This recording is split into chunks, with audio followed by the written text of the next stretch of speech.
Bismillahirrahmanirrahim. Assalamualaikum warahmatullahi wabarakatuh. Alhamdulillahirabbil alamin. Wassalatu wassalamu ala asyrafil anbiya'i wal mursalin wa ala alihi wa ashabihi wa man tabi'ahum bi ihsanin ila yaumiddin, amma ba'du. Alhamdulillah, kita senantiasa bersyukur kepada Allah Subhanahu wa taala yang masih memberikan kemudahan kepada kita bersama untuk senantiasa beribadah. Dan di antara ibadah yang terpenting adalah menunaikan kewajiban sebagai seorang muslim, melaksanakan salat 5 waktu. Dan juga di antara keutamaan yang disebutkan oleh Allah Subhanahu wa taala dan juga disebutkan oleh baginda Rasulullah sallallahu alaihi wasallam, yaitu bagi mereka yang senantiasa berusaha menahan dirinya di rumah Allah Subhanahu wa taala, terutama dikala mereka menunggu salat kepada salat berikutnya, maka malaikat senantiasa minta ampun kepada Allah Subhanahu wa taala untuk mereka yang melakukan peristiwa tersebut atau untuk mereka yang melakukan hal tersebut, yang mana di antara salah satu yang kita inginkan dikala kita berada di rumah Allah tidak lain tidak bukan adalah semoga Allah Subhanahu wa taala ampunkan dosa-dosa kita bersama dan Allah Subhanahu wa taala memberikan rahmat dan kasih sayang sesuai dengan permohonan malaikat kepada Allah Subhanahu wa taala. Kemudian salawat beriringkan salam semoga senantiasa tercurahkan buat junjungan alam Nabi kita yang mulia, uswah dan qudwah kita bersama, Muhammad bin Abdullah sallallahu alaihi wasallam, yang dianjurkan bagi kita untuk memperbanyak mengucapkan salam dan salawat kepada Rasulullah sallallahu alaihi wasallam. Allahumma salli ala Muhammad wa ala ahli baitihi wa ala azwajihi wa dhurriyyatihi kama sallaita ala Ibrahim wa ala ali Ibrahim innaka Hamidum Majid. Allahumma barik ala Muhammad wa ala ahli baitihi wa ala azwajihi wa dhurriyyatihi kama barakta ala Ibrahim wa ala ali Ibrahim innaka Hamidum Majid. Ikhwatal Islam, saudara kaum muslimin, kaum muslimat, ikhwani akhwati rahimani wa rahimakumullah. Pada kesempatan kali ini kita akan sedikit membacakan ayat-ayat Allah Subhanahu wa taala ataupun hadis-hadis Rasulullah sallallahu alaihi wasallam dengan tujuan untuk memberikan kepada kita motivasi beribadah kepada Allah Subhanahu wa taala. Sebagaimana dulu Nabi sallallahu alaihi wasallam kalau seandainya menginginkan untuk memberikan motivasi kepada para sahabatnya, maka Nabi sallallahu alaihi wasallam membandingkan ibadah yang dilakukan oleh para sahabat dengan ibadah yang dilakukan oleh orang-orang sebelumnya. Padahal kita mengetahui para sahabat mereka berjuang yang mana kita tidak akan pernah sanggup berjuang sebagaimana mereka berjuang. Namun walau demikian, Nabi sallallahu alaihi wasallam senantiasa memberikan motivasi. Nabi ingin membandingkan bagaimana ibadah yang mereka lakukan dengan ibadah yang dilakukan oleh orang-orang sebelumnya. Begitu juga dengan Nabi sallallahu alaihi wasallam, ada masa di mana Nabi sallallahu alaihi wasallam mendapatkan ada yang namanya masa futur. Futur itu diambil dari kalimat fatrah. Fatrah itu masa. Ada masanya di mana kita itu lemas beribadah kepada Allah Subhanahu wa taala. Ada masanya di mana kita kurang semangat beribadah kepada Allah. Maka itu disebut dengan fatrah, atau dengan istilah yang lebih kita kenal dengan istilah futur. Maka dengan itulah Allah Subhanahu wa taala menyebutkan wa kullan naqussu 'alaika min amba'ir rusul. Wahai Muhammad, kami akan senantiasa menceritakan kepada dirimu tentang orang-orang sebelumnya. Kalau seandainya kita perhatikan di dalam Al-Quran, cerita tentang Nabi itu sedikit. Bahkan nama Nabi SAW disebutkan di dalam Al-Quran cuma berapa kali? Siapa yang tahu berapa kali nama Nabi disebutkan dalam Al-Quran? Berapa kali? 3, yang lain? Nabi, ikhwatul Islam, nama Nabi sallallahu alaihi wasallam disebutkan dalam Al-Quran cuma 5 kali. 4 kali dengan menggunakan kalimat Muhammad, 1 kali menggunakan kalimat Ahmad. Padahal itu adalah Al-Quran yang diturunkan kepada Nabi. Tapi yang ada di dalam Al-Quran itu bukan tentang Nabi, tapi tentang orang-orang sebelumnya, tentang Nabi Ibrahim. Coba kita lihat cerita di dalam Al-Quran itu tentang Nabi Ibrahim.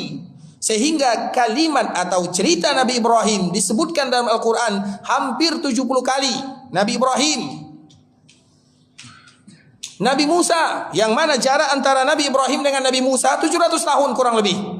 Kemudian setelahnya Nabi Musa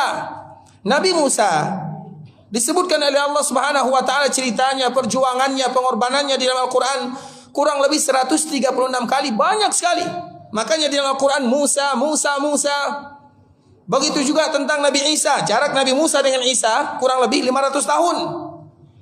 Nabi Isa diceritakan oleh Allah, disebutkan namanya di dalam Al-Quran kurang lebih 25 kali.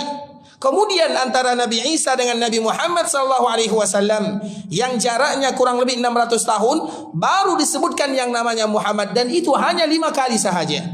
Apa maknanya ikhwatul Islam? Nabi SAW senantiasa diberikan motivasi oleh Allah Subhanahu wa taala dengan menceritakan orang-orang sebelumnya, mulai dari zaman Nabi Nuh. Karena para nabi itu ikhwatul Islam jaraknya sudah disebutkan dalam sebuah riwayat. Antara Nabi Adam dengan Nabi Nuh 1 abad, 10 abad. Antara Nabi Nuh dengan Nabi Ibrahim juga 10 abad.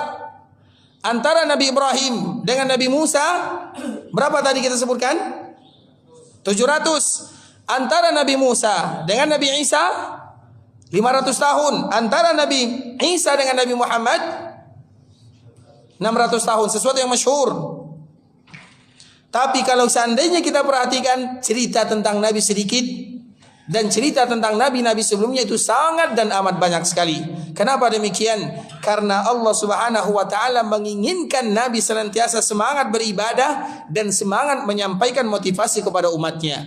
Dan itu merupakan sesuatu yang masyhur. Maka kita akan temukan di dalam Al-Qur'an itu peristiwa yang sangat banyak, terutama cerita-cerita orang-orang terdahulu. Dan salah satunya ikhwatul Islam,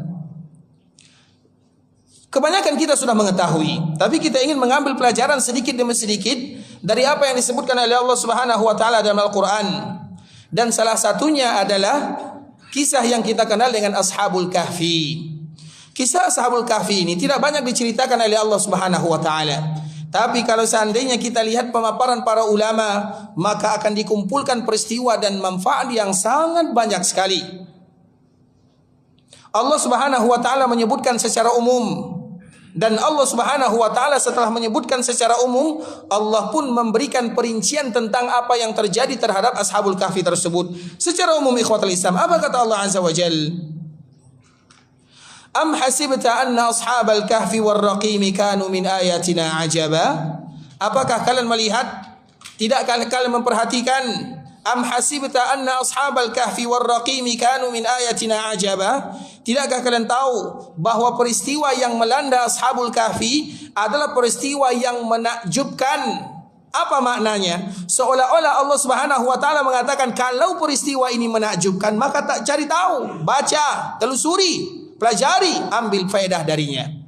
Kemudian setelahnya apa kata Allah Subhanahu wa taala? Nahnu naqussu 'alaika naba'ahum bil haqq innahum fityatun amanu bi rabbihim wa zidnahum huda. Kami akan ceritakan kepada kalian cerita yang tidak ada dusta di dalamnya.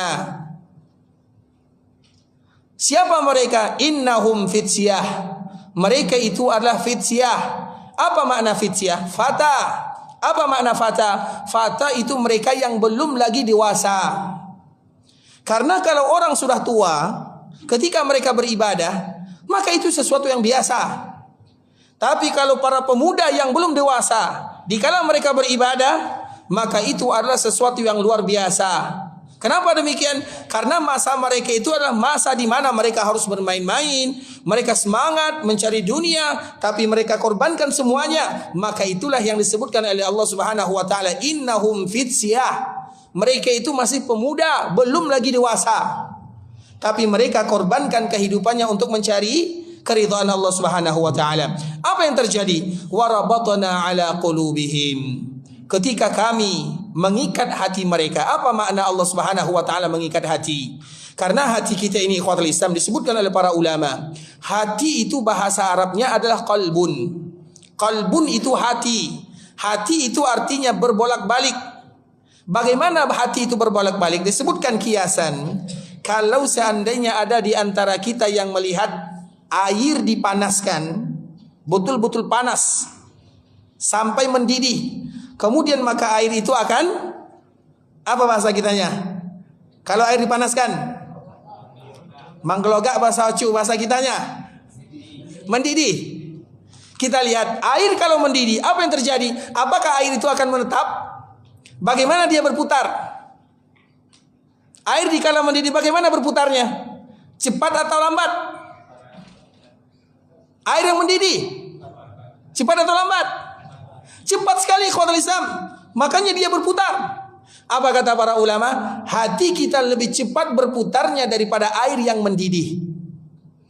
Kenapa demikian? Agar kita tahu yang membuat hati kita itu kokoh tidak lain tidak bukan adalah Allah Subhanahu wa taala. Maka Allah Subhanahu wa taala menyebutkan di sini, warabatna ala qulubihim. Kami yang membuat mereka kuat agar kita tahu bahwa dikala kita dimudahkan beribadah kepada Allah Subhanahu wa taala itu semata-mata karena Allah Subhanahu wa taala, bukan karena kita. Dan itu adalah karena karunia Allah. Bisa jadi karena doa kita, bisa jadi karena yang lain. Oleh karena itu ikhwatul Islam, di antara salah satu makna daripada ayat ini, warabatna ala qulubihim iz qamu faqalu rabbuna. Ketika mereka semangat mengucapkan Rabb kami adalah Allah, kami yang menguatkan hatinya. Artinya kalau kita ingin kuat beribadah kepada Allah, caranya adalah minta kepada Allah Subhanahu wa taala. Kita tidak akan sanggup bertahan lama di dalam beribadah kepada Allah kecuali kalau Allah yang memberikan kemudahan. Kemudian ikhwatul Islam, apa yang terjadi? Wa idh i'tazaltumuhum wa ma ya'buduna min dunillah wa ma ya'buduna illallah. Nah, Allah Subhanahu wa taala langsung menyebutkan kepada kita, para pemuda ini kaumnya adalah kaum yang ada di antara Nabi Isa dengan Nabi Muhammad sallallahu alaihi wasallam. Dan masa ini jaraknya kurang lebih 600 tahun sebagaimana yang tadi telah kita jelaskan. Masa ini ikhwatul Islam adalah masa di mana terjadi bolak-balik. Kadang Allah Subhanahu wa taala berikan kemudahan tersebarnya agama Nabi Isa, di masa yang lain Allah Subhanahu wa taala berikan kesulitan. Siapapun yang beribadah kepada Allah, maka mereka dianggap orang-orang yang aneh beribadah kepada Allah, atau mereka orang-orang yang diasingkan. Begitu juga dengan Ashabul Kahfi ini. Wa idh i'tazaltumuhum, dikala kalian menjauh dari orang-orang yang tidak beribadah kepada Allah, maka Allah berikan ilham kepadanya, fa'u ilal kahfi, hendaklah kalian bersembunyi di dalam sebuah gua. Pada akhirnya orang ini mereka bersembunyi di dalam gua. Kemudian apa kata Allah? Wa tarasyamsa idza tala'at, dikala mereka bersembunyi di dalam gua, maka mereka tertidur karena kelelahan, lari, membawa agama, dikejar oleh kaumnya. Dikala mereka bersembunyi, mereka pun lelah. Dikala mereka lelah, mereka tertidur. Apa yang terjadi? Wa tarasyamsa idza tala'at tazawaru an kahfihim dzatal yamini wa idza gharabat taqriduhum dzatal shimal. Gua tempat mereka bersembunyi itu ikhwatul Islam adalah gua yang bisa disinari oleh matahari. Artinya cahaya matahari masuk di dalamnya.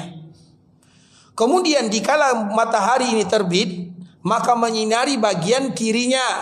Dikala matahari terbenam, menyinari bagian tubuh yang kanan. Artinya tubuh mereka itu senantiasa mendapatkan cahaya matahari. Kemudian wahum fi fajwatin min, yang mana gua mereka ini adalah gua yang luas sehingga mereka bisa istirahat di dalamnya. Wa tahsabuhum aiqadhan wa hum ruqud. Kemudian kalau seandainya kalian melihat mereka berada di dalam gua tersebut, kalian melihat mereka seolah-olah dalam keadaan bangun. Artinya mata mereka itu tidak betul-betul tertutup seutuhnya. Karena memang ikhwatul Islam ada orang, apalagi Nabi sallallahu alaihi wasallam, dan itu adalah di antara sifat Rasulullah sallallahu alaihi wasallam. Nabi di antara salah satu sifatnya tidak pernah tidur hatinya, walaupun matanya kadang-kadang tertidur, tapi hati Nabi sallallahu alaihi wasallam tidak tertidur. Begitu juga dengan orang-orang ini. Jadi ketika melihat mereka seperti orang yang terbangun, tapi mereka dalam keadaan rukud. Rukud itu artinya berbaring, tidur. Tapi kalau kita pandang, mereka tidak tidur, hanya berbaring-baring saja. Kemudian wa tahsabuhum aiqadhan wa hum ruqud wa nuqallibuhum dzatal yamini wa dzatal shimal. Kemudian kami bolak-balikan mereka. Jadi mereka itu senantiasa bergerak badannya ke kanan, ke kiri, ke kanan, ke kiri. Kenapa demikian? Agar mereka bisa bertahan hidup dalam waktu yang sangat lama. Wa kalbuhum basitun zira'ihi bil wasid. Kemudian di sana, dan ini adalah di antara cerita yang akan kita sebutkan ikhwatul Islam, wa kalbuhum, dan mereka ditemani oleh salah seekor anjing. Basitun zira'ihi bil wasid, yang mana anjing ini membentangkan kedua tangannya di mulut gua, ikut bersama orang-orang yang tadi melarikan diri membawa agamanya. Kemudian wa kadzalika ba'atsnahum liyatasaalu bainahum. Kemudian setelah beberapa lama, kami pun bangunkan mereka sehingga nantinya mereka bertanya-tanya. Qala qailun minhum kam labistum. Dikala mereka bangun, maka di antara satu dengan yang lainnya, mereka bertanya, kam labistum? Sudah berapa lama kira-kira kita tertidur di dalam gua ini? Qalu labisna yauman aw ba'da yaum. Sebagian mereka mengatakan mungkin kita sudah tertidur satu hari atau setengah hari. Qalu rabbukum a'lamu bima labistum. Kita tidak tahu berapa lama kita tidur di sini. Yang penting mereka merasakan kelaparan yang sangat lapar sekali. Sehingga apa yang terjadi? Qalu rabbukum a'lamu bima labistum fab'asu ahadakum biwarikikum hadhihi. Kemudian mereka ternyata masih menyimpan sedikit uang, satu keping uang. Kemudian uang ini fab'asu ahadakum, maka hendaklah diutus salah satu di antara kita untuk turun dari bukit mencari makanan, tapi dalam keadaan bersembunyi. Kemudian falyanzur ayyuha azka. Falyanzur ayyuha azka. Di sini merupakan di antara pelajaran yang sangat berharga bagi kita bersama ikhwatul Islam. Ashabul Kahfi, dikala mereka berada di dalam gua, kemudian mereka tidur dalam waktu yang sangat lama. Kemudian dikala mereka terbangun, maka mereka merasakan lapar yang sangat lapar sekali. Kemudian setelah mereka bangun, mereka bertanya-tanya, berapa lama kita tinggal di dalam gua? Mereka menerka, ada yang mengatakan setengah hari, ada yang mengatakan satu hari, dan mereka tidak bisa memastikan karena mereka juga tidak tahu. Kemudian dikala mereka lapar, maka tidak mungkin semuanya keluar mencari makanan. Salah satunya diutus dan mereka tidak memiliki uang yang banyak karena mereka lari. Lari itu artinya mereka meninggalkan semuanya. Mereka lari meninggalkan keluarganya, mereka lari meninggalkan rumahnya, mereka lari meninggalkan hartanya. Dan sebagian para ulama menyebutkan ikhwatul Islam, Ashabul Kahfi itu semuanya adalah orang-orang yang berduit, orang-orang kaya, orang-orang yang diberikan harta oleh Allah Subhanahu wa taala, tapi mereka rela mengorbankan hartanya demi lari membawa agama Allah Subhanahu wa taala. Dan kisah seperti ini ikhwatul Islam juga terjadi di zaman Nabi sallallahu alaihi wasallam. Seperti misalnya ada peristiwa yang disebutkan dengan perang Tabuk. Perang Tabuk itu merupakan di antara peperangan yang terakhir. Namanya perang Tabuk. Perang yang terakhir dilakukan oleh Nabi sallallahu alaihi wasallam, peristiwanya sama. Perang Tabuk ini ikhwatul Islam, perang yang terjadi di musim panas. Pada tahun ke-9 Hijriah. Terjadi di musim panas. Kalau musim panas itu biasanya adalah musim panen, apalagi korma. Karena korma itu biasanya memang korma itu tumbuh di musim panas, atau korma itu berbuah semakin panas semakin bagus buahnya. Makanya daerah-daerah yang tidak ada panasnya, maka sulit korma itu berbuah. Seperti misalnya di daerah kita, di daerah yang mungkin panasnya mungkin sampai hanya 35 atau 37, itu belum cukup untuk mengeluarkan buah korma yang begitu bagus. Makanya di daerah kita ada buah korma atau tidak? Ada pohon korma yang tumbuh atau tidak? Ada. Diusahakan tapi dengan perawatan yang ekstra. Namun walau demikian, dikala dia tumbuh dan berbuah, buahnya tidak akan semanis hasil daripada buah-buahan yang tumbuh di musim atau yang ada di tempat yang ada daerah panasnya. Daerah kita tidak ada panasnya kecuali sedikit. Makanya kormanya, kalaupun berbuah, itu buahnya rasanya tidak sama dengan yang lain. Terlepas daripada itu semua ikhwatul Islam, perang Tabuk ini di musim panas, musim panen kalau bahasa kitanya. Maka Nabi SAW memanggil para sahabatnya, wahai para sahabatku, Allah Subhanahu wa taala memerintahkan kita berjihad di jalannya. Maka di saat itulah banyak di antara mereka yang gagal ikut bersama Nabi SAW. Kenapa? Karena mereka dihadapkan dengan pilihan yang berat. Apa pilihannya? Kalau mereka pergi ikut perang Tabuk bersama Nabi, Tabuk itu jaraknya jauh sekali. Kalau mereka ikut perang Tabuk, maka mereka akan gagal panennya. Kalau gagal panennya, maka mereka tidak mendapatkan harta. Maka di saat itu pilihan yang sangat berat. Namun sahabat yang jujur kepada Allah, dan jujur kepada nabinya, semua mereka meninggalkan kurmanya. Mereka ikut berjuang bersama Nabi 1 bulan, 2 bulan, 3 bulan, 4 bulan, berbulan-bulan lamanya, sampai pada akhirnya Allah Subhanahu wa taala berikan kemenangan kepada kaum muslimin. Nah, peristiwa-peristiwa seperti ini ikhwatul Islam, kadang-kadang kita pun bertanya, banyak hal-hal yang membuat kita memilih di dalam agama atau memilih di dalam kehidupan. Kita memilih siapa? Apakah kita memilih yang hanya berkaitan dengan masalah dunia saja, atau kita memilih agama Allah Subhanahu wa taala? Karena siapapun di antara kita yang mengatakan dirinya beriman, maka pasti diuji oleh Allah Subhanahu wa taala. Siapapun di antara kita yang mengatakan dirinya beriman, maka pasti diberikan ujian oleh Allah. Siapapun yang merasa hidupnya tidak ada ujian, berarti imannya dipertanyakan. Siapapun yang hidupnya lurus-lurus saja, alhamdulillah, sehat-sehat saja, alhamdulillah, rezeki banyak datangnya, maka di saat itulah mereka dipertanyakan keimanannya. Karena siapapun yang beriman kepada Allah pasti akan diberikan ujian oleh Allah Subhanahu wa taala. Contoh misalnya, ada orang yang berkecimpung dengan yang sesuatu yang diharamkan oleh Allah Azza wa Jalla. Kemudian mereka meninggalkan yang haram, mereka ingin kembali kepada Allah, pasti diuji oleh Allah Subhanahu wa taala. Itu sesuatu yang pasti. Bahkan Nabi sallallahu alaihi wasallam menyebutkan, "Innallaha idza ahabba qauman ibtalahum." Di antara tanda Allah cinta kepada suatu kaum, Allah berikan ujian kepadanya. Misalnya dulu diceritakan Nabi sallallahu alaihi wasallam pernah ada seorang wanita yang menawarkan diri. Jadi wanita ini datang ibunya, "Ya Rasulullah, aku memiliki seorang putri." Disebutkan sifat wanita ini. Nabi sallallahu alaihi wasallam hampir menikah dengan wanita tersebut karena ibunya menyebutkan, "Putriku seperti ini, seperti ini, seperti ini." Kemudian akhir cerita, apa kata ibunya kepada Nabi? Di antara salah satu kelebihan putriku ya Rasulullah, dia tidak pernah sakit. Di antara kelebihan putriku, dia tidak pernah sakit. Apa kata Nabi sallallahu alaihi wasallam?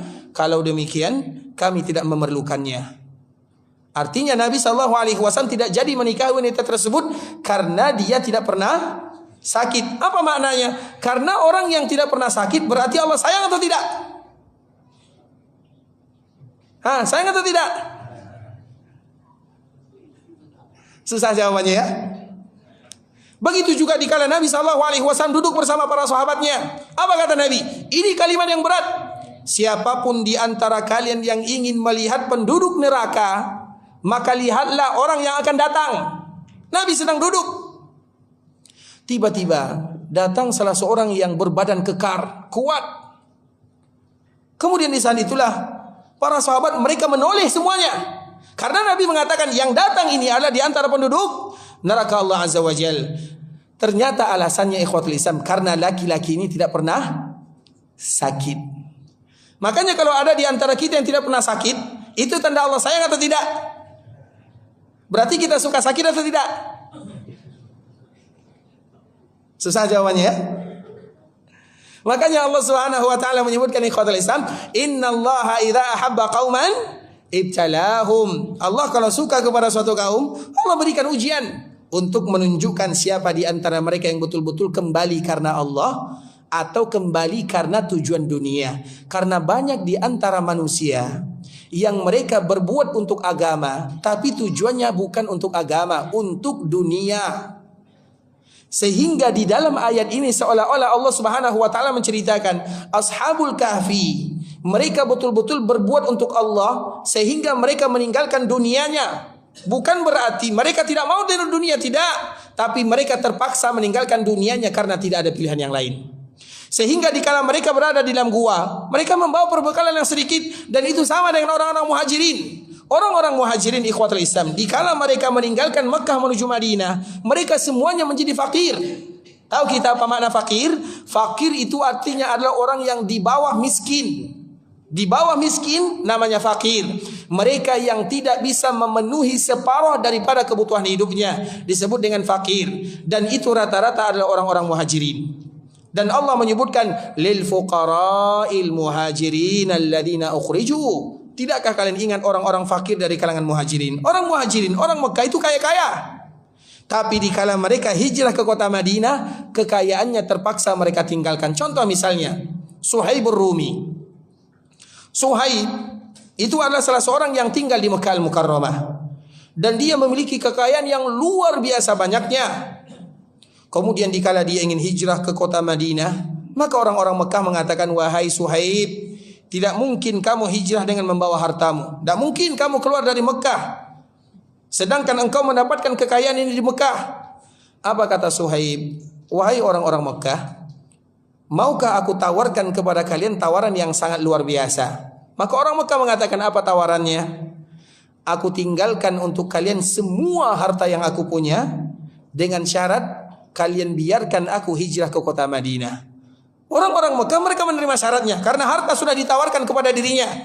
Kemudian di saat itulah Suhaib Rumi hijrah ke kota Madinah tanpa membawa harta sepersen pun. Dikala sampai di kota Madinah, Nabi mengatakan, rabihat tijarah ya Aba Yahya. Engkau telah melakukan perdagangan yang sangat menguntungkan wahai Abu Yahya, karena namanya Abu Yahya. Dan di saat itulah Nabi SAW memberikan pujian, dan pada akhirnya Allah gantikan dengan yang lebih daripada dia tinggalkan. Karena tidak ada sesuatu yang meninggalkan karena Allah, kecuali Allah pasti ganti dengan yang terbaik. Nah, kita kembalikan kepada Ashabul Kahfi. Dikala mereka berada di gua, mereka tidak punya perbekalan. Bukan berarti mereka miskin, mereka kaya semuanya. Kecuali satu orang, nanti akan kita sebutkan satu orang ini. Nah, dikala mereka bangun dan mereka ingin keluar mencari makanan karena mereka sudah lapar, apa kata pesan daripada teman-temannya? Falyanzur ayyuha azka ta'ama. Teman-temannya berpesan kepada orang yang akan diutus, hendaklah kamu mencari azka ta'ama. Azka ta'aman itu artinya adalah makanan yang terbaik. Kalau bahasa kitanya, cari makanan yang halal.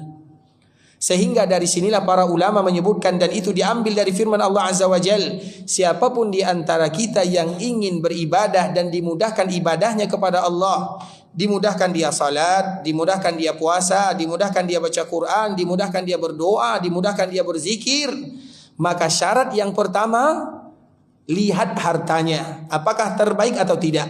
Kalau masih ada yang haram, keluarkan, karena harta yang haram bukan milik kita. Harta yang haram tidak boleh disedekahkan. Siapapun yang bersedekah dengan harta yang haram, jangankan pahala yang akan dia dapatkan, dosanya 2 kali lipat. Karena dia mengira dengan disedekahkan, harta yang haram akan menjadi halal, tidak akan pernah menjadi halal. Makanya sedekah itu ikhwatul Islam. Kenapa sedekah disebut dengan sedekah? Sedekah itu artinya jujur. Sedekah itu siddiq. Sedekah jujur. Orang yang jujur mengeluarkan harta yang betul-betul jujur hartanya, maka disebut dengan sedekah. Orang yang bersedekah dari harta yang haram itu tidak pernah disebut dengan sedekah, tapi itu menipu namanya. Menipu Allah Subhanahu wa taala dan menipu kaum muslimin.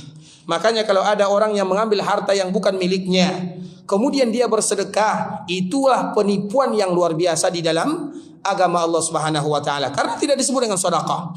Kemudian falyanzur ayyuha azka ta'ama. Hendaklah kalian mencari makanan yang halal yang baik. Padahal uangnya tinggal sedikit, tapi pesannya jangan bawa makanan kecuali yang halal, itu bahasanya. Padahal mereka berada dalam kesulitan. Kemudian apa yang terjadi ikhwatul Islam? Wa kadzalika asarna alaihim liya'lamu anna wa'dallahi haqqun wa anna as-sa'ata la raiba fiha. Kami sengaja membuat mereka seperti itu agar mereka tahu bagaimana janji Allah Subhanahu wa taala. Membangkitkan sesuatu yang sudah meninggal mudah bagi Allah. Membuat terjadinya hari kiamat juga tidak sulit bagi Allah. Membangkitkan sesuatu yang tidak ada juga mudah bagi Allah Subhanahu wa taala. Siapa contohnya? Mereka inilah contohnya. Kemudian sayaquluna salasatur rabi'uhum. Kira-kira berapa jumlah mereka? Sayaquluna salasah. Jumlah mereka itu 3 orang. Rabi'uhum kalbuhum. 4 bersama anjingnya. Wa yaquluna khamsatun sadisuhum kalbuhum. Jumlah mereka itu 5, 6 bersama anjingnya. Wa yaquluna sab'atun wa thaminuhum kalbuhum. Jumlah mereka itu 7, 8 bersama anjingnya. Ada pelajaran yang ingin kita sampaikan ikhwatul Islam. Jumlah orang-orang Ashabul Kahfi sebenarnya hanyalah 6 saja. Jadi jumlah mereka yang betul-betul lari meninggalkan kampung halamannya 6. Kemudian dikala mereka lari meninggalkan agama, ingin bersembunyi di kahfi, mereka pun bertemu dengan salah seorang pengembala kambing. Pengembala kambing ini tentunya tidak mungkin mudah bagi dia mengembala kambing kecuali dengan meminta pertolongan anjingnya. Makanya anjing itu boleh kita manfaatkan untuk menjaga gembalaan, apalagi kambing. Dari situlah datangnya kalbun. Jadi jumlah mereka itu sebenarnya 6 orang. Dikala mereka ingin lari di perjalanan, mereka bertemu dengan salah seorang ra'i. Ra'i ini tidak ada hubungannya. Dia tidak tahu apa yang terjadi. Orang ini lari, orang ini meninggalkan kaumnya, orang ini beribadah kepada Allah. Dia tidak tahu. Yang dia tahu, dia bertemu dengan orang ini, bertemu dengan 6 orang ini. Kemudian dikala bertemu, apa yang kalian lakukan? Dia pun bertanya. Maka 6 orang ini bercerita, kami ingin lari dari kaum kami karena kami menyembah Allah Azza wa Jal. Maka pengembala kambing ini mengatakan, ajak diriku, bawa aku. Kemudian dikala 6 orang ini setuju, maka pengembala kambing ini dibawa. Nah, dikala pengembala kambing ini dibawa, maka ikut pula anjingnya. Sehingga jumlah mereka wa yaquluna sab'atun wa thaminuhum kalbuhum. Jumlah mereka itu 7. Sebenarnya jumlah mereka itu 6. 7 itu adalah orang yang ditemukan di jalan. Artinya perjuangannya sedikit. Kemudian wa yaquluna sab'atun wa thaminuhum kalbuhum. Jumlah mereka menjadi 7 dan yang ke-8-nya adalah anjing. Inilah anjing yang dimuliakan oleh Allah Subhanahu wa taala. Padahal kita tahu di dalam kehidupan ikhwatul Islam, anjing itu tidak pernah dimuliakan. Makanya kalau ada orang yang marah sama kita, kemudian dia mengatakan dasar kamu kucing, marah atau tidak? Dasar kamu singa, marah atau tidak? Tapi kalau dasar kamu anjing misalnya, bahasa kasarnya, marah atau tidak? Dicari batu. Karena itu adalah kalimat penghinaan. Nah, tapi di dalam ayat ini Allah Subhanahu wa taala berikan kemuliaan kepada anjing. Dan Allah berikan kemuliaan kepada pengembala kambing. Kenapa demikian? Karena mereka bersama orang-orang yang beribadah kepada Allah Subhanahu wa taala. Itulah yang kita kenal dengan as-suhbah. As-suhbah itu artinya ikhwatul Islam, di mana kita mencari sesuatu yang terbaik dengan yang terbaik. Karena sesuatu akan menjadi baik dikala dia berdekatan dengan yang baik. Kita akan contohkan misalnya.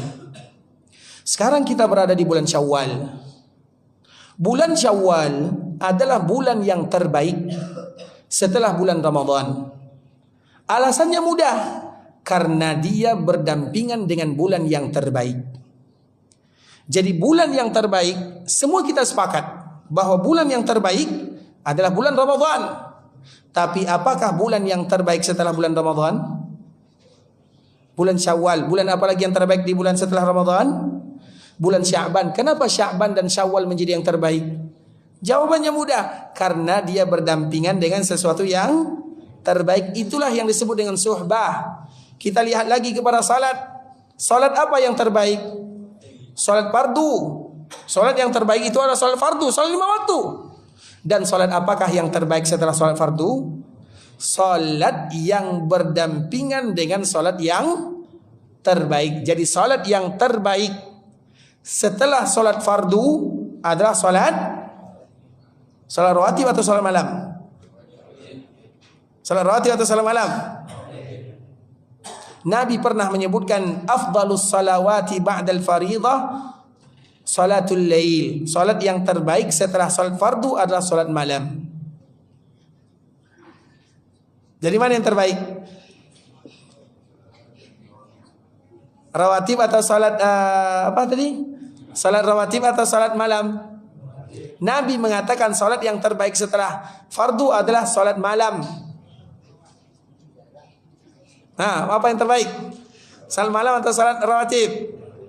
Berarti semuanya menyelisih hadis Nabi sallallahu alaihi wasallam.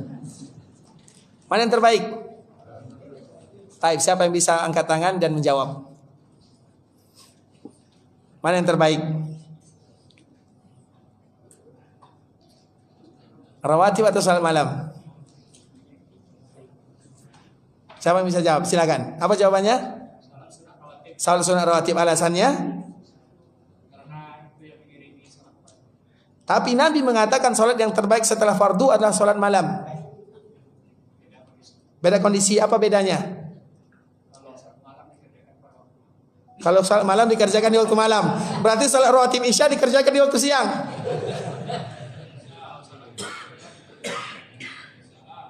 Apa?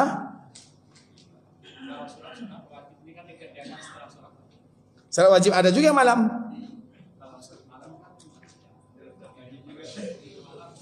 Tidak menjadi masalah, silakan dijawab. Ulang lagi jawabannya.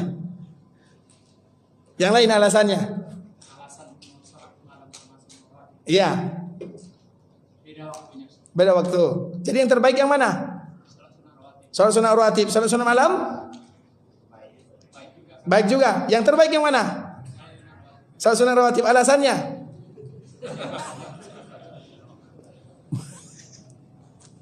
Masya Allah, ini hadiahnya. Ini hadiah terbaik ya.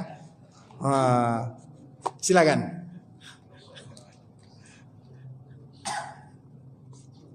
Walau jawabannya salah tidak mengapa ya. Tapi hadiahnya bagus.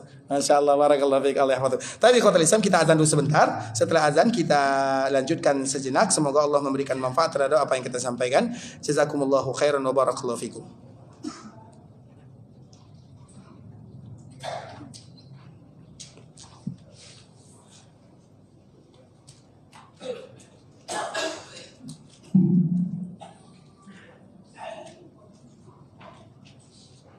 Allahu Akbar, Allahu Akbar. Allahu Akbar, Allahu Akbar.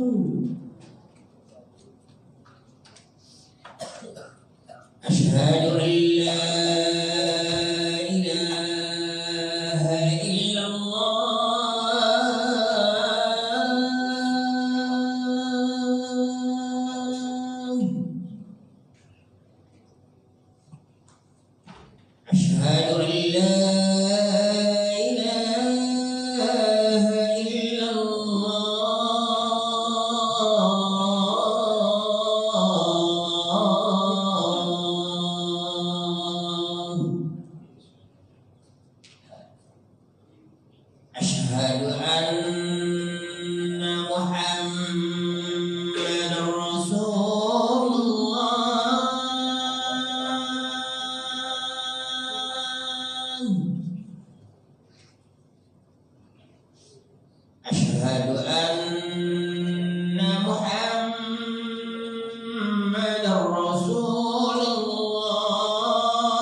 Bismillahirrahmanirrahim. Alhamdulillahi ala ihsani wa syukru lahu ala taufiqihi wa amtinani.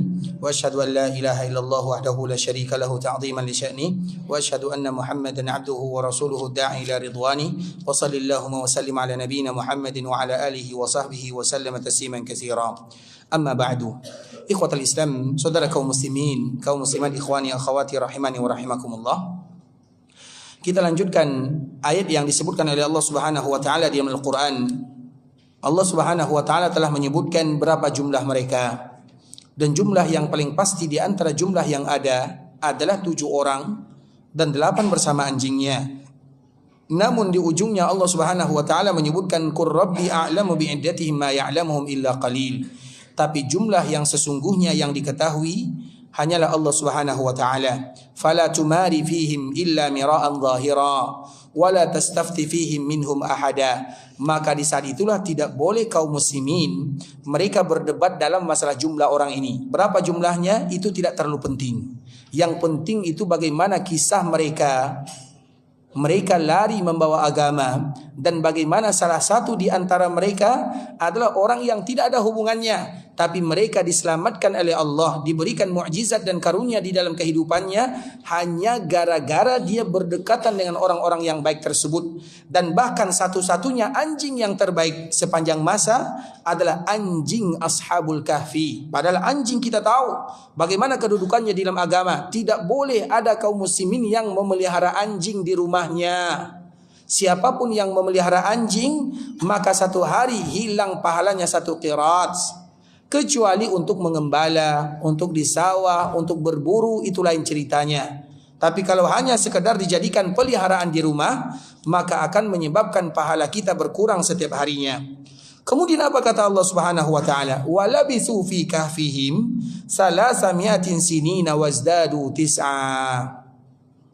Dan mereka tinggal di dalam gua tersebut selama 3 abad, 300 tahun, kemudian ditambah 9, artinya 309 tahun. Kemudian setelah 309 tahun, mereka kembali hidup. Setelah mereka hidup, mereka dijadikan sebagai ayat. Ayat itu dijadikan sebagai contoh untuk orang-orang yang ada di daerahnya. Karena daerah mereka dulunya adalah daerah yang mengingkari Allah Subhanahu wa taala. Dan pengingkaran yang akan selalu terjadi ada pengingkaran setelah kematian. Bahkan di zaman kita ini ikhwatul Islam banyak orang yang menyadari bahwa kehidupan kita ini hanya 1 kali. Maka manfaatkan kehidupan 1 kali itu untuk berfoya-foya, untuk berbangga-bangga, untuk bermewah-mewah. Karena mereka mengingkari kehidupan yang berikutnya. Dan setiap tahun pula atau setiap masa pula Allah Subhanahu wa taala akan ceritakan kepada kita bagaimana mudahnya Allah Subhanahu wa taala membangkitkan mereka yang sudah wafat. Di dalam Al-Qur'an saja surat Al-Baqarah itu ada 5 cerita yang disebutkan oleh Allah bagaimana mudahnya Allah membangkitkan mereka yang sudah meninggal.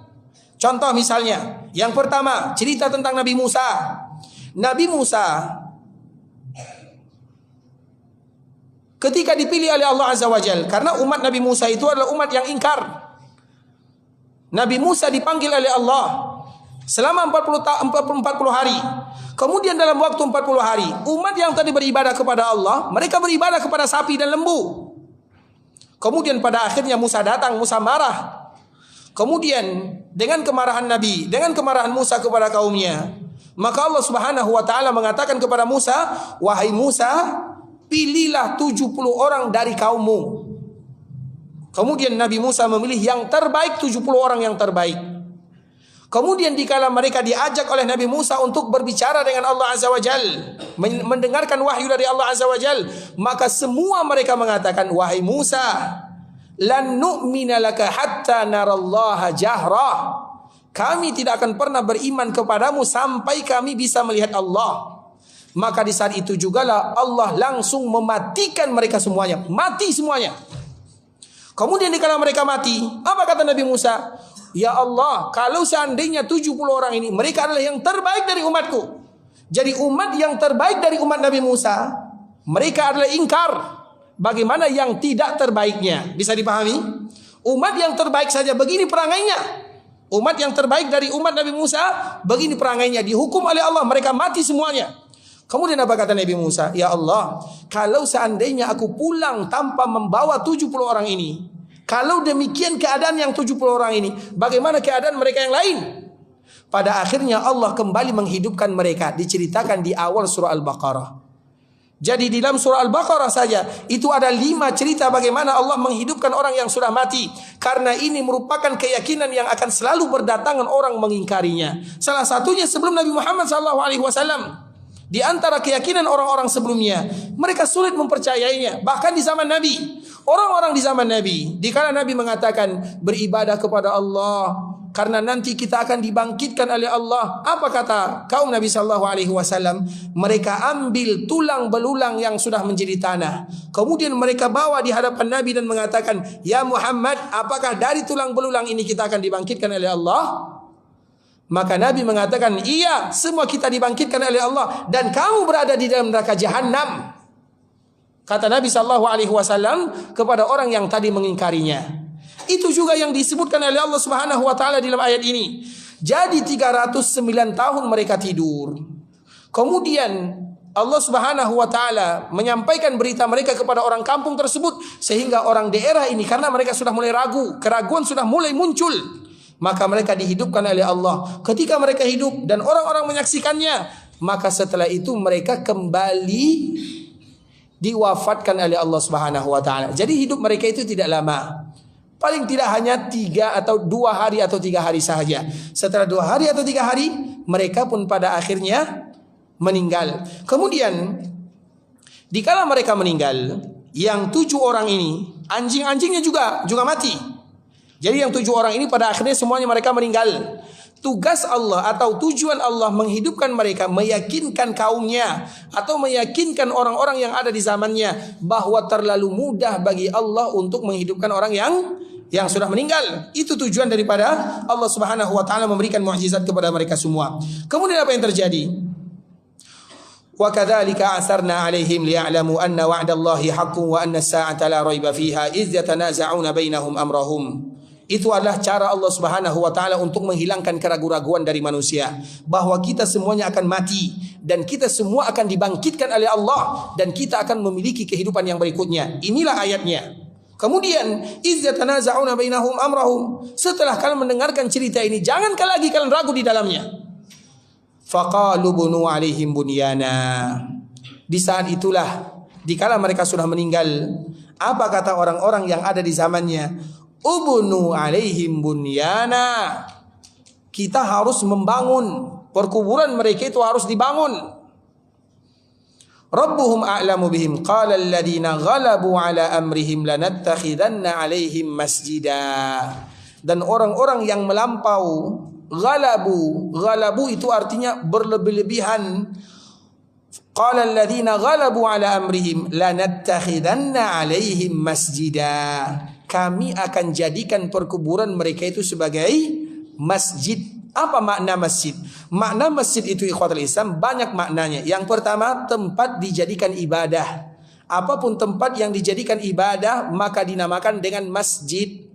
Seperti misalnya surau, musalla, itu namanya adalah masjid. Sehingga kalau kita masuk surau, masuk musalla, ada salat tahiyat atau tidak? Ada, selama itu dijadikan salat 5 waktu, ada salat tahiyatnya, walau namanya adalah musalla atau masjid, karena itu tempat yang dijadikan ibadah, itu disebut dengan masjid. Yang kedua, masjid disebut dengan masjid karena ada bangunannya. Masjid itu ada bangunannya, ada dindingnya, ada atapnya, maka disebut dengan masjid. Itu juga disebut dengan masjid. 2 ini tidak boleh diadakan di perkuburan kaum muslimin. Makanya di perkuburan itu ikhwatul Islam tidak boleh dijadikan tempat ibadah. Tidak boleh dijadikan tempat ritual ibadah. Kenapa demikian? Karena Nabi yang melarang, Allah yang menyebutkan. Maka di dalam ayat ini, qala alladziina ghalabu 'ala amrihim. Yang berkata itu bukan ulamanya, tapi mereka-mereka yang mengagungkan, mereka yang berlampau, mereka yang melebihi kadar daripada sebenarnya. Lanattakhidanna 'alaihim masjidah. Setelah orang ini wafat, karena dikala semua orang berkumpul, ternyata ada orang yang tidur 309 tahun. Itu sesuatu yang ajaib, sesuatu yang aneh, yang luar biasa. Maka di saat itulah dikala mereka meninggal, karena mereka hidup hanya 1 hari atau 2 hari saja. Kemudian setelahnya mereka meninggal, dan mereka meninggal di tempat mereka bersembunyi, yaitu di dalam gua. Sehingga orang-orang ingin mengabadikan momen seperti ini. Bagaimana cara mereka mengabadikan momennya? Yaitu dengan dibangun masjid. Dan itu bukan perintah Allah Azza wa Jalla. Karena banyak orang yang mengatakan, di antara alasan boleh dibangunnya, dijadikan sebagai masjid, bentuknya dijadikan sebagai masjid, itu adalah ayat ini. Maka ayat ini ikhwatul Islam, kalau seandainya kita perhatikan baik-baik, qala alladziina ghalabu, yang berbicara itu adalah mereka-mereka yang melampau, bukan orang-orang yang alim dari kalangan umat tersebut. Maka dua hal ini tidak boleh dijadikan di perkuburan. Yang pertama, tidak boleh dijadikan tempat ritual ibadah. Yang kedua, tidak boleh dibangun, karena masjid itu artinya adalah bangunan. Kemudian apa yang terjadi? Disebutkan oleh Allah Subhanahu wa taala, ujung-ujungnya, wasbir nafsaka ma'al ladzina yad'una rabbahum bil ghadati wal 'ashiyyi yuriduna wajhah. Itu intinya. Tujuan daripada pembahasan kita kali ini ikhwatul Islam, wasbir nafsak, sabarkan dirimu, tahan hawa nafsumu. Bersama siapa? Ma'al ladzina yad'una rabbahum, bersama orang-orang yang beribadah kepada Allah. Karena kita kalau beribadah sendirian, kita tidak akan sanggup. Tapi kalau kita beribadah bersama orang yang beribadah, maka kita akan kuat. Baca Quran sendirian tidak ada motivasinya. Tapi apabila ada tantangan dan saingan, maka di saat itulah kita termotivasi untuk beribadah kepada Allah. Dan beribadah bersama orang-orang yang baik itu ada dua. Yang pertama, beribadah secara zahir bersama orang-orang yang baik. Misalnya kita mencari lingkungan yang terbaik, mencari orang-orang yang terbaik, kemudian kita sama-sama beribadah kepada Allah.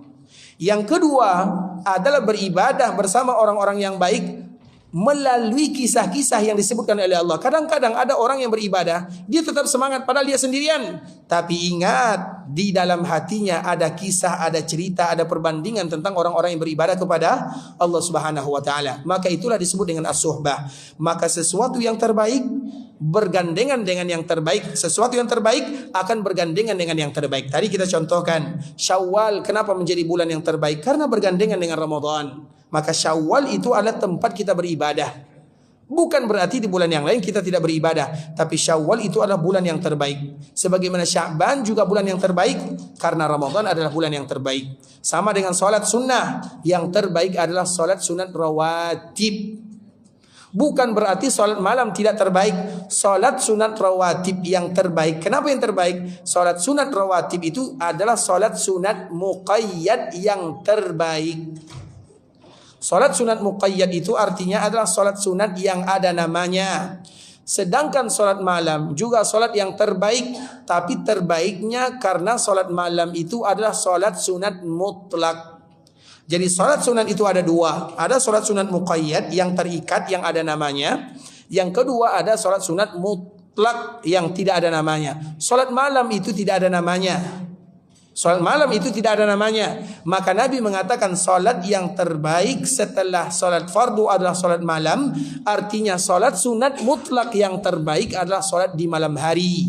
Sedangkan salat yang terbaik adalah salat rawatib. Itu adalah salat muqayyad yang terbaik adalah salat sunat muqayyad yang terbaik adalah salat sunat rawatib. Kenapa dia terbaik? Karena dia bergandengan dengan sesuatu yang terbaik, yaitu yang terbaik. Itulah yang disebut dengan as-suhbah. As-suhbah itu artinya ikhwatul Islam, di mana kita mendekati orang-orang yang terbaik. Maka orang yang terbaik di dunia setelah baginda Nabi Muhammad bin Abdullah adalah sahabat.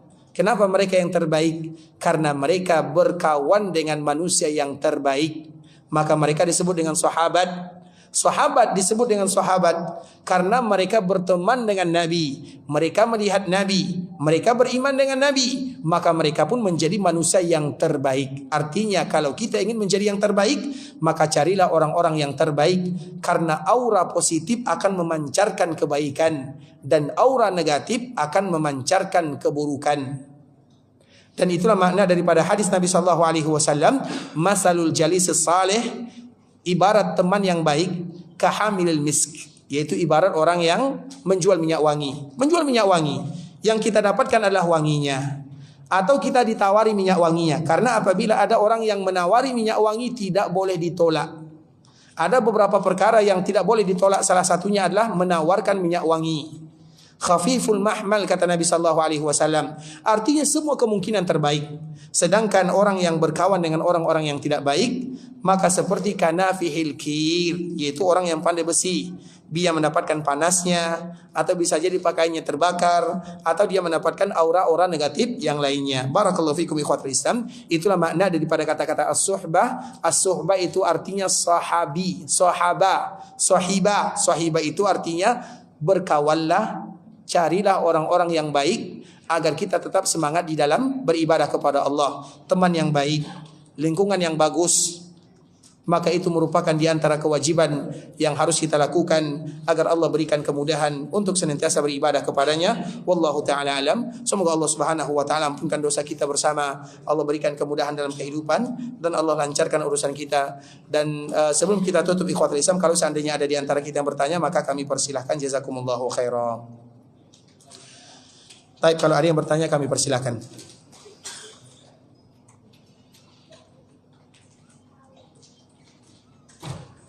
Sudah jelas semuanya ya? Baik, silakan. Assalamualaikum warahmatullahi wabarakatuh.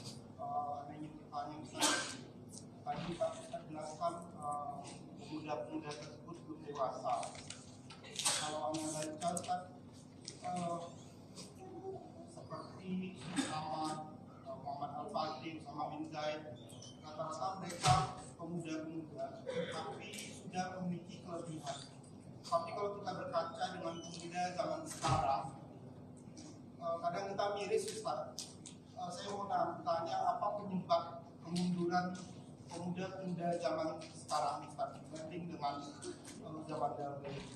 Terima kasih. Barakallahu fikum. Kalau seandainya kita memperhatikan ya, orang-orang terdahulu seperti Usama bin Zaid. Usama bin Zaid itu adalah anak orang yang paling dicintai oleh Nabi. Maka dia digelar dengan hubbu Rasulillah. Dia umurnya 20 tahun, tapi dia sudah menjadi panglima perang. Begitu juga Muhammad Al-Fatih. Umurnya baru 20 tahunan, dia sudah menjadi panglima yang terbaik. Begitu juga dengan pemuda-pemuda yang lainnya. Nah, kalau seandainya kita bandingkan dengan pemuda yang ada di zaman sekarang ini, apa alasannya? Tentunya ikhwatul Islam, kita tidak boleh bisa membandingkan. Karena zamannya berbeda, tidak sama. Jangankan orang-orang terdahulu, kita saja dengan nenek kita saja dengan kakek kita, itu zamannya berbeda.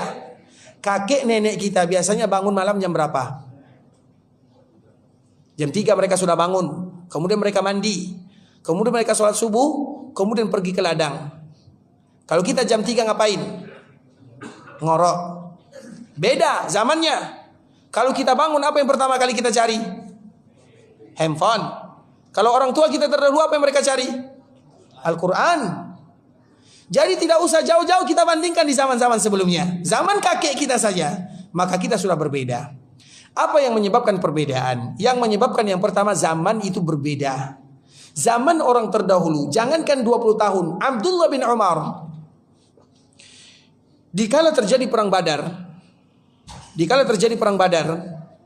Abdullah bin Umar tidak ikut, yaitu pada tahun kedua Hijriah. Pada tahun ketiga Hijriah terjadi perang Uhud. Maka Abdullah bin Umar mau ikut. Apa kata Nabi? Kalian ini masih kecil, tidak boleh ikut. Karena umur mereka masih 14 atau 15 tahun. Mereka ingin ikut perang. 14-15 tahun, ingin ikut perang. Pada akhirnya Nabi menolaknya, tapi mereka paksa. Ya Rasulullah, coba lihat bagaimana kekuatan kami. Akhirnya mereka bergulat di hadapan Nabi. Melihatkan kekuatannya, bergulat. Abdullah bin Umar ini bergulat. Dikala dia bergulat, maka ternyata dia kuat dan Nabi mengizinkan. Padahal umurnya 14 atau 15 tahun. Kalau kita 14-15 tahun ngapain? Main game. Apa lagi? Jadi zaman itu ikhwatul Islam, yang pertama kita tidak boleh mengatakan zaman kita ini, kenapa pemuda kita ini miris. Tidak semuanya. Banyak di antara mereka yang mungkin miris karena tempat, karena orang tua, karena latar belakang. Jadi banyak penyebabnya. Jadi artinya apa yang bisa kita lakukan? Yang bisa kita lakukan adalah tanggung jawab kita sebagai seorang orang tua, tanggung jawab kita sebagai seorang abang, tanggung jawab kita sebagai seorang keluarga. Kalau ada di antara mereka keluarga kita, tidak usah jauh-jauh, keluarga kita saja. Apakah kita sanggup untuk memberikan kepada mereka yang terbaik agar mereka menjadi pemuda yang terbaik? Itulah yang harus kita lakukan. Karena kita tidak boleh memukul rata. Bisa dipahami? Karena kalau nanti kita pukul rata, kita akan melihat zaman kita ini kenapa zaman yang pemudanya seperti ini. Tidak boleh kita seperti itu. Masih banyak mereka yang terbaik. Di tempat-tempat yang lain, kalau kita lihat pemudanya masih banyak yang terbaik. Di daerah-daerah yang baik, tentunya yang kita bertanya, kenapa mereka menjadi terbaik? Karena orang tuanya, karena negaranya, karena kampung halamannya, karena daerahnya, karena lingkungannya. Sama kenapa orang terburuk? Kenapa kita lihat pemuda-pemuda kita di zaman sekarang ini? Mereka mungkin sulit untuk beribadah, sulit untuk sholat berjamaah, sulit. Kenapa? Bisa jadi latar belakangnya, bisa jadi karena orang tuanya, bisa jadi karena daerahnya, atau bisa jadi karena alasan-alasan yang lainnya. Tapi alhamdulillah masih banyak pemuda-pemuda yang mereka semangat beribadah kepada Allah. Dan contohnya abang sendiri kan, masih muda kan? Abang muda atau dewasa? Dewasa itu berapa umur dewasa? Kapan seseorang disebut dengan dewasa? 40 tahun. Berarti sebelum dewasa namanya pemuda. Berarti abang pemuda atau dewasa? Pemuda. Berarti kita sama. Artinya alhamdulillah masih banyak orang-orang yang bisa abang pahami ya. Yang lain kami persilakan. Silakan. Assalamualaikum warahmatullahi wabarakatuh.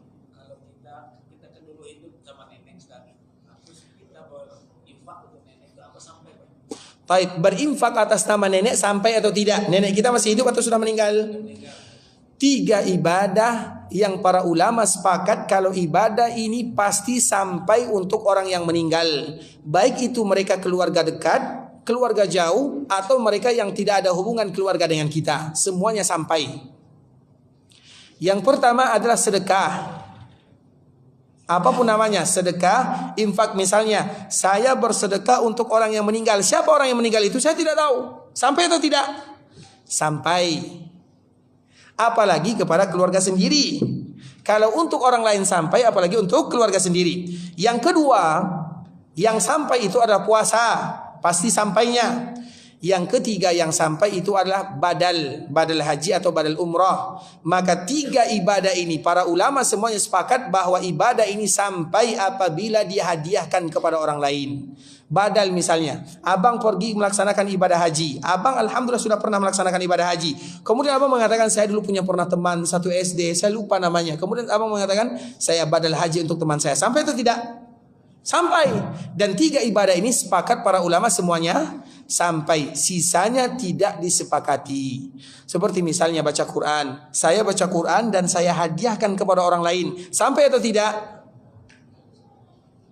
Ada yang mengatakan sampai, ada yang mengatakan tidak sampai. Kita tidak boleh menghukum satu saja. Ulama-ulama Syafi'iyah mengatakan tidak sampai. Ulama-ulama Hanabilah mengatakan sampai. Artinya ada yang mengatakan sampai, ada yang mengatakan tidak sampai. Tapi yang 3 ini sampai, artinya kalau kita ingin mencari sesuatu yang pasti, maka lakukan salah satu di antara yang 3. Apalagi kepada nenek yang dia merupakan asal kita. Berarti pasti sampainya. Baik, yang lain kami persilakan.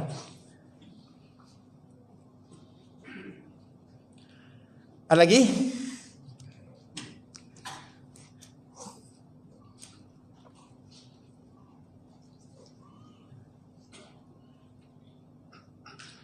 Baik, kalau tidak ada, kita cukupkan dulu sampai di sini ikhwatul Islam. Semoga memberikan manfaat terhadap apa yang kita sampaikan pada kesempatan kali ini. Dan ini adalah awal muqaddimah di mana insyaallah kita akan kembali memulai pengajian rutin kita sedikit demi sedikit. Dan semoga Allah Subhanahu wa taala memberikan kemudahan, Allah Subhanahu wa taala berikan kelancaran, dan Allah Subhanahu wa taala berikan istiqamah kepada kita dalam belajar agama Allah Subhanahu wa taala untuk senantiasa semangat beribadah, agar kita bisa diwafatkan oleh Allah Subhanahu wa taala dalam keadaan beribadah. Barakallahu fikum jami'an wa jazakumullahu khaira. Subhanakallahumma bihamdika asyhadu an la ilaha illa anta astaghfiruka wa atubu ilaik. Wa sallallahu wa sallim ala nabiyyina Muhammadin wa ala alihi wa sahbihi wa sallam tasliman katsira. Assalamualaikum warahmatullahi wabarakatuh.